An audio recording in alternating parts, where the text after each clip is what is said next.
welcome to Toondor Gaming, and we are back with Life in the Village Season 2, and we have the second Citizen's Hut underway, and I wanted to show you a really cool feature of the Citizen's Huts that's come in recent updates. So if we go in here, we've already got the double hut over there, and it's full, but now we have a new space, and we want to assign a new citizen, and we've got this really helpful feature. So it's listing the citizens who have a job and need a place to live. Now it's not listing, you'll notice, it's not listing our Sentry. That's because he has to stay with his tower and it's got a bed in it. So he doesn't need a house. He's got this one. He's got that one. So we've got three options here. Now obviously there's somebody with no home. That's Lisa down here, but we have you and Kelly already have a house, and they've got this currently in red. What's that telling you is that they already have, obviously, a house to go to, but it's that many blocks from their workplace. Now, if this was less than the current situation, so if this new house was less than that, I'm pretty sure that would come up in green instead, and it would say, this is a better house for them. So you might want to put them in and put somebody else in the other one. And that's a really nice feature to help you keep your living situation as efficient as possible. And I really appreciate that adding in. You don't have to try and work out, is this one better, is that one better? It just tells you, quite frankly. If I was to put the builder in here, they'd suddenly go to 40 blocks from their workplace, obviously a lesser situation. And the lumberjack would go to 80 blocks, definitely a bad idea. So this is a really helpful guide to show you who should be here. Is it better to put the fishermen in, even though they're 54 blocks? Not optimal, but putting either of these two in would be worse. So, there. Decisions made for me. Done. Done. Now everybody has a home to go to, and I'll probably get a message soon. No, I think I got the message when the building was complete, saying that if I want more citizens I need to build it higher. If I do, then oh, fisherman, she's only got fish. She needs some real food or some cooked food. They won't eat raw food. That is a definite, so I better give her something else to eat. Whatever, I'll give her a couple of, here, have a couple of potatoes. Do I have any other food in here? I have 6 cooked fish. You may as well have those. Let the fisher person, if you're not too sick of being around fish all day, have some of those. Enjoy, enjoy. And I could see about clearing some space for her at the same time. Nah, can't be bothered. It's just going to fill up my inventory instead. Yes, so that's a really cool feature of the Citizen's Hut. Now, I have been experimenting with the Town Hall, and if you remember, I said that I was going to follow up and see if this feature in here where you could, where is it, down here? Yeah, citizens can move in. Whether it being on meant that rather than creating a child, it would move somebody in instead. As far as I can see, that isn't the case. It may be that off is a setting which means that it won't add to your colony. So if you want to resist a little longer the barbarian horde, because of course even if your 5th citizen is a child, that does activate the barbarian sequence or parameters. So even though you don't get an extra worker, you do get the barbarians to deal with a 5th citizen being a child. So keep that in mind. You don't get to hedge a little and wait till the child grows up to make them a sentry or something. You'll either need the sentry before that, one of your initial 4 colonists, or you need to be the sentry full time whenever you get the barbarian warning. And I would actually recommend that you do help out with the, at least, well, definitely with the early barbarian things, because you just don't know your citizen is going to be able to cut it. Quite frankly, they probably won't, especially if, like me, you've tried to hide your 1 skilled citizen in this job. Yeah, they're probably, I think the early barbarian raids aren't that difficult, and if you equip them well enough, then they should be okay, but should isn't is. So a few things. I've now got the sentry there. He's asking for a sword. And it's flashing through a bunch of different options here. And this is cool. It's obviously now allowing, you're seeing some of those dungeon tactics weapons to be used, and that wasn't the case before. So I think they've opened up the library, so anything that the mod pack adds to your weapon library is now becoming a thing. As you can see, it's scrolling through those options. But if you want to know specifically the best they can do, and this won't come up, the other added options, but if you press on here, it actually tells you now. The UI is a bit obscured, but you can see well enough. Tool of class, sword with minimal level, wood or gold, and with maximal level, stone. So he'll take a stone sword, but he won't take a iron sword. Not yet. You've got to upgrade his tower before he will take that. What if you want an archer instead? Maybe you don't want a knight. Maybe you want somebody that's going to chuck some arrows around. Well, deal with it. That's what this little arrow is for. You can actually assign the guard to the job, right? That automatically means it will randomly choose knight or archer. Or is it knight or ranger? I think they call it a ranger. Or you can switch it to manual and you make the choice. Make him a ranger. And in some ways that's safer because he's not going to get in hand to hand, or not going to try so much to get in hand to hand. So you can now, he'll be asking for a bow or a sword. No, still asking for a sword. Okay, he should be asking for a bow. I don't know if that's a glitch or what, but you can still give him a sword. So what the progression basically goes with weapons, you can check it. They won't take enchanted weapons. So you can give them a stone sword with enchantments, they won't use it. The progression will go, I believe with weapons is stone, iron, diamond, and then enchanted. So it's like the highest level of Sentry Tower will allow them to use enchanted weapons. That's how the developer described it in tutorial, the Minecolonies shorts, I think it was. Or I might have read it, I can't remember exactly. But enchanted is possible, but it's like the last level. They'll be able to use enchanted weapons. Until then, they won't. Even if it's a wooden enchanted weapon, they will not use it until you level up their Sentry Tower till it's high enough to enable that. If you do give them a bow, you do not need to give them arrows. Arrows are unlimited, but they will use up the bow, apparently. I've not tested that out specifically, but that's what I learnt in my little investigations. So let's look a little bit further into this. This is nice. Look at that, all green. This is the first time I've probably ever seen one of my 1-1s all green. But at this level of the village, one guard seems to satisfy the requirement, especially since the barbarians aren't on their way yet. Hopefully I'm not lagging too bad with the needs of the colony, but I wanted to go through this because this is pretty important, especially for the long-term sustainability of your colony. If you want to be doing something in the vicinity without constantly running back to micromanage, you're going to need to have your guards working for you, because those barbarian raids can do a lot of damage and kill all your citizens. And what happens is if one of your citizens dies, everybody in the village goes into mourning for a day, which means they won't work. They won't work for a day because they're too sad.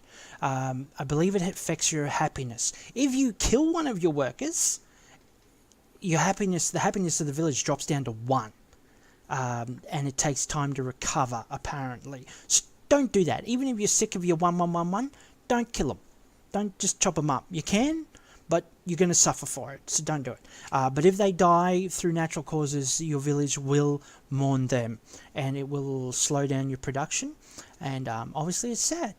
It's sad. I'm not just a capitalist driving them. Whoosh, whoosh, whoosh. You can't mourn, but yeah, there's consequences for that. Protect them. Protect them. Now, with the armor for your guards, it's a bit slower in how it scales up, it seems. So they start with leather. They want leather. As soon as I give this person a weapon, they're going to be asking for the armor, and they want leather. From leather, they go to chain. Yeah. so that's not too good. I found that in my other playthroughs, I had a guard running around with a diamond sword, but only chain armor. He wouldn't take more than chain armor, so that's a bit slower. Getting them to scale up, I guess diamond's probably their top out. So I may go leather, chain, iron, diamond. I don't know. Is it and then enchant? I'm not sure how it goes, scales up actually, but I haven't gotten them that far to tell you the truth. But I know that, yeah, diamond sword, chain armor, it didn't really match. I sort of assumed iron sword, iron armor, but no, it's slower than that. So I better make some stuff here. Do I have to still have a big chunk of, oh, I do, excellent. I do have a big slab of leather there. Better bring down my crafting pad. So we'll get some of this. Do I have my string? Yes, string. Just packed it away. So we'll start with the bow, and this. I'll give him a sword. Do I have? Do I still? I do. Good. I try always to have a bit of that stone there if I need to whip up a quick tool for one of my villages. It is handy because obviously you can't use regular cobblestone. You can heal or repair your stone tool. Like, see, I've got this stone pickaxe. I can repair that with cobblestone, but I can't make it with cobblestone. Obviously I have to make it with stone. Oh no, I can't do stone swords. I forgot, you can't actually craft stone swords. You've got to find stone swords. Ugh. Yeah, you can make all your other tools with stone, but you can't make. I keep forgetting because I tend to skip past the stone sword for myself really quickly. So let's see. You're still asking for a sword, but I will give the bow. Let's see if I can reset. Maybe that will change. I mean, he does have an intelligence 1, so who knows what's going on, you know? No, still asking for a sword? I'll give him a wood one for now. Oh dear. But if you're digging around and using your levels over here, you'll probably find enough stone swords. I'm sure I've got some packed away down in my chest there that I can give him. Until then, I'll give him a wooden sword. Now, has that satisfied that request? Or are you still asking? Cancel it. Okay, now what's it gonna do? Hungry? Does it? It's got a pork chop. It just doesn't want to eat it. I found that I've had a bit of trouble lately with my citizens in other playthroughs where they won't eat. They've got food, but they wait till they're really low. But the thing is, when their hunger's low, they work slower. The higher their saturation or satisfaction or whatever, nutrition points or whatever they want to call it, the faster they work. So why aren't they keeping it topped up? Why do I have to? Often I have to restart them to get them to eat, and that's just silly. Just silly. Now, what are you doing now? Right, now he's asking for the stuff. So if I click down there, it says minimum level leather, maximum level gold, but it's running through some other options that the other mods give. They just won't tell you about that. So now I better make up some of that stuff, eh? So we'll make leather, and I love this trick.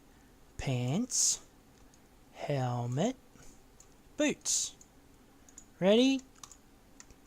Boop, boop. Anyway, little things. I enjoy the little things. What can I say? So we can fulfill those, or you can just chuck them in his inventory, or you can put it in the box over here and he'll pick it up. And ta-da! He's put on his clothes, but he doesn't know what to do. Doesn't know what to do. He's guarding this spot, basically. He's guarding this spot because I haven't told him to do anything else. That's what we got here. That's the next one. Assign the guard to the job manually. Yeah. I changed it to ranger. Find patrol target automatically, but he's on guard. So he'll guard this spot. He will guard his own tower. Not super helpful. You can get him to follow you around, which is good. If there's a raid and you reckon you've got the goods to cut him down, then get your guard behind you. Let him experience up chopping some of them, and you just lead them straight to the bird you want them to kill. But otherwise, patrol. And patrol's good. What he'll do now, apparently, I'm not too sure. I've been trying to observe the behaviour of the guards. I've not found it that like it's working really clearly. to me, but you know, but apparently when you set them to automatic patrol, they will basically walk around somewhat randomly between all of these boxes. What do you call them? Chests, binary things, whatever they're called. Anyway, so they will basically patrol each of these command blocks for their builds, and they'll just go around each of them. So it's like they're patrolling the whole village, and they're going from one to the other. But, oh dear, I need to do something. I forgot something that's really important. Stop. Guard. I can't believe I forgot this. Come on, come back. Oh, he's gone off again. Recall, come back. Guard, stop. Don't go anywhere. What I need to do first is the mob attack list, the 3rd page. If you're just playing Minecolonies, you've got no other sort of mods, or at least nothing that plays around with your mobs, just leave it as it goes. It's not likely he's going to come across anything too bad, but mind you, beware. If as long as he's staying within his zone, creepers won't blow him up. But if you've got a guard and he's trying to attack a knight, I should say, if you've got a knight and he's trying to attack a skeleton who's shooting arrows at him, he might have trouble. But of course, in this mod pack, we don't just have regular mobs. Oh no, we've got super mobs. We've got mobs that do everything. We're going to leave pirates on. that have super health, that have special arrows, arcane, pyro, all of this stuff. You will lose your guards if you let them attack anything they see. Guaranteed. It's just guaranteed. They will die. Right? They will not have a chance to level up, or until you get your things souped up and you give them super enchanted weapons and stuff. They will die a lot. So you come into the mob attack list and turn off everything that's not a Minecolonies mob. And there's 2 kinds of Minecolonies mobs. There's pirates and there's barbarians. The pirates, if your colony is close enough to a large body of water, I don't think mine qualifies. But if it is, so if you're near the coast, then your barbarian spawn may be a pirate spawn. And a pirate ship will show up and they will attack. You'll get pirates instead of barbarians. Simple as that. I'm not sure. I think it says random, but you need to be near a big body of water. So pirates and barbarians are basically the same thing. They're Minecolonies mobs. So with that in mind, go to that 3rd page, turn off everything that isn't a pirate or barbarian. Because you know the pirates and the barbarians will scale up depending on your colony. And if you're doing your colony right, then your guard will be strong enough for the increase. Alright, you'll have your towers upgraded, you'll have your guards upgraded. So Archer Barbarian, leave that one on. Sheared Creepers, probably safe, but the chances of them coming across them, just turn off everything that's not pirate or barbarian. And you will save yourself losing a lot of guards. I almost forgot that. I'm really sorry if somebody just went, oh, okay, now I know what to do, and hasn't watched the rest of this video. I'm sorry. When you go back and watch it again and say what happened, yeah, sorry about that. So yeah, Barbarian, Pirate, leave them on. Everything else, unless you're planning on buffing them up and getting them to follow you into the nether, the next, yeah, you want to turn that probably doesn't even factor in, but still I am turning everything off because I do not want to risk it, because the amount of times I've not thought of something, oh, it should be right, and then it's not right at all, too many times. So yeah, turn them off.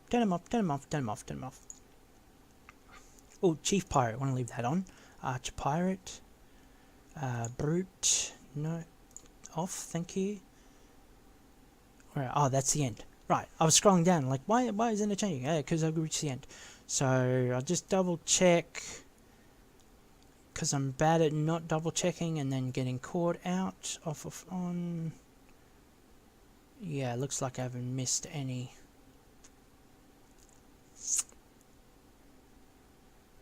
Good. So now he will blithely walk past the skeletons, etc. And remember, the mobs, the regular Minecraft mobs or other mobs will not attack your colonists. Only the Minecolonies mobs, which are your barbarians and pirates. So they will walk past skeletons, creepers, zombies, the works, and the zombies will, and all of those will ignore them totally for you. Wonderful. That's what you want. Now I could set him on to patrol, and I don't have to worry so much about him wandering across and finding an arcane spider and biting the dust in his first attack. So that means, okay, if you're playing a vanilla sort of Minecraft with just Minecolonies added, then this means he's going to lose a lot of chances to build up experience. He's only going to be able to, and that's one advantage. In fighting regular mobs, they'll experience up more quickly at least. So they miss out on that, but quite frankly, the chances of them surviving enough to build up enough experience to make a difference with life in the village is, well, it's basically zero. So he's bound to die, especially when he's a 1-1-1-1-1 and he's got no real any other chance to grow until we get some chances to teach him more skills. Okay, I know I'm yakking on, but I think this, like I said, this is key to getting your colony self-sufficient. Obviously, you move far enough away, it'll deactivate and you don't have to worry about it, but if you're doing other things in the area, like with Millionaire or whatever, you want them to be able to have some measure of self-sufficiency. That's your end goal, really. You want to be able to come in, pick up the stuff you need, after all, they're working for you, and then go off and do what you want to do. You're not here to serve them at the end goal. The end goal is that they serve you. That's the whole point. So, you want them to be self-sufficient. Anyway, last thing, he's patrolling between all the boxes. I've got it on automatic. If I set that to manual, I can set where I want him to patrol.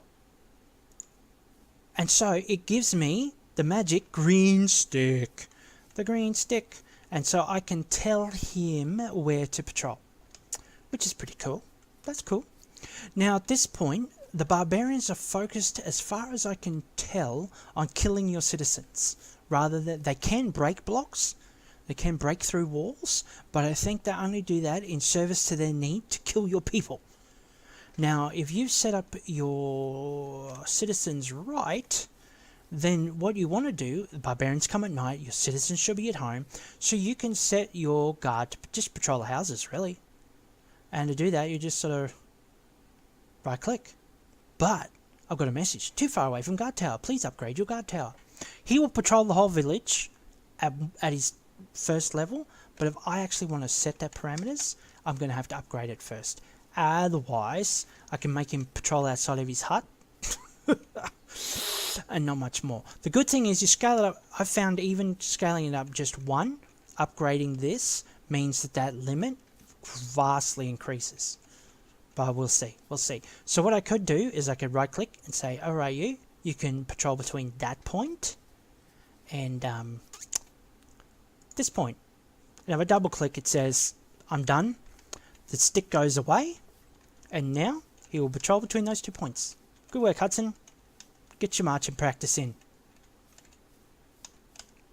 Once you start setting in more points, I think they start to wander a little between them. It's not like straight between them. Like, you know, if you had 3 points to do a straight triangle, I think they do wander a little. But I think pathing makes an issue of that as well. That's why I see I put down these paths, because they will more readily follow a path than cut across a field. And as far as I understand, that does make them quicker as a Minecraft sort of basic element. But now if I go back into the barracks tower and I have a look, it'll actually list the patrol, and I'll have a slide bar there. I can look through them all. So it will tell me where he is patrolling. Or she, if I had a female guard. Obviously I don't. So there you go. So that's now on manual. Sometimes the command changes don't really go through, but theoretically if I set it back to automatic, he'll go to the other mode, but sometimes they sort of get stuck until you reboot or whatever. So anyway, yeah, there we go. There's the guard. Whew. Oh, you didn't realise there was so much to it, did you? Or at least you didn't realise you could actually get information on how it actually worked. There you go. So there's the guard. Happy defense. Obviously at the moment that's not really effective. The next thing I'm going to do, well, as you can see, is basically scale up the guard tower. And I believe my builder's standing around doing nothing, so let's get to work right away. Oh, I've got to upgrade the barracks first. I'm used to just building a guard tower first, and you can upgrade that by yourself. But being a sentry tower, it's stuck there. Okay, well, I'll build this up first. Why not? Get to work.